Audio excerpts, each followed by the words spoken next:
And now we turn it over to Kenny Buck for a look at this week's sports. So it sounds like the new NDSU football coach is doing well. Yes, first spring game without Craig Bull, Brock Jensen, Marcus Williams, all these stars. It was interesting to see a new look for the NDSU Bison. The NDSU football team held its annual Green and Gold game last Saturday in front of a crowd of 4,500 Bison faithful. The event started with the ring ceremony for last year's championship team, including three-time FCS champion quarterback Brock Jensen. But there was a football game to be played as the Bison team looked a little different than previous years. First-year coach Chris Kleiman watched from the offensive sideline, an area he's trying to become more familiar with. I really enjoyed it. I got to know a lot of those offensive players extremely well, and I'm excited about the progress we made this spring. The Gold offense proved victorious over the Green defense 29-22. Cuts, scrapes, and bruises are fairly common for the NDSU rugby teams, but it's not just because of the rough sport they play. It's from the dangerous conditions of their field. Reporter Haley Foster has the story. Right across the street from the Bison softball field is a tiny green shack surrounded by a patch of dirt. Welcome to the NDSU Club Rugby Field. There isn't much that's going right with our field.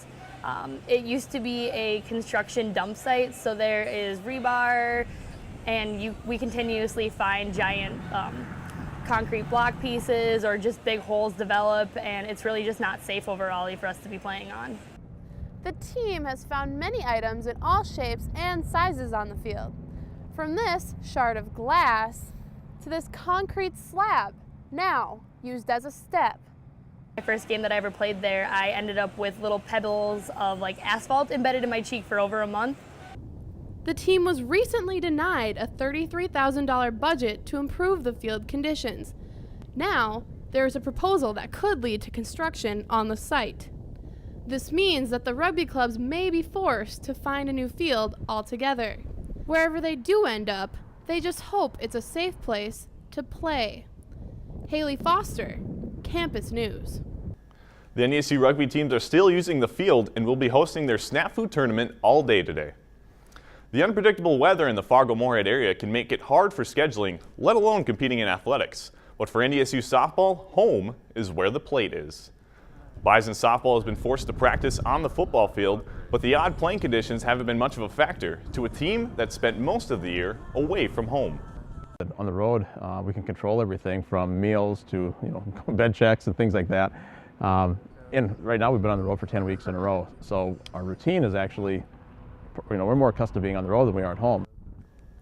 Roaming the country from Florida to California, the Bison have compiled a 24-13 road record. They currently hold the #1 seed in the Summit League with 5 games remaining before the conference tournament. Dragon Athletics held their annual spring celebration last Saturday, hosting a variety of events. There were several games scheduled for the day, including a Dragon softball doubleheader against Sioux Falls. Fans and students could check out the Dragon Fire Grill, offering brats, chips, and pop. Concordia baseball is in a battle for the playoffs, all while their legendary coach prepares for his final battles from the dugout. I spoke with the coach, his successor, and players about what he's meant to Concordia. I can sit here and talk about baseball until the cows come home. Bucky Burgow.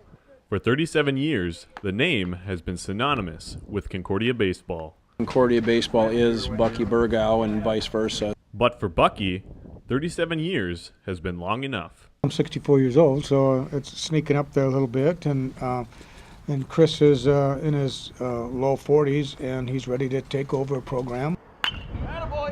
Bucky will swap roles with Chris Coast, a coach and former player under Bucky. He'll still coach third base. He'll still make a lot of the decisions. That's the one good thing about him is since the day he brought me on board, he's let me kind of run the team. To his players, he's been more than just a coach.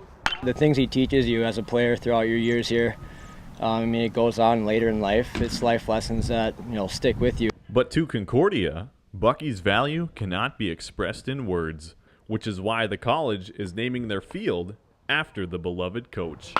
It only makes sense that this would be Bucky Burgow Field and eventually nicknamed the Buck. It just, how could it not? To talk about something like that, that's been a little hard for me. It's very humbling, very deeply honored.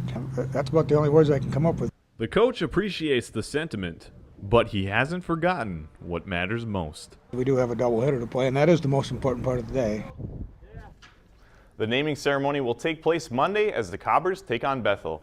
And guys, the new coach, Chris Coast, won a World Series with the Philadelphia Phillies. Wow, that's awesome. Thanks, Kenny.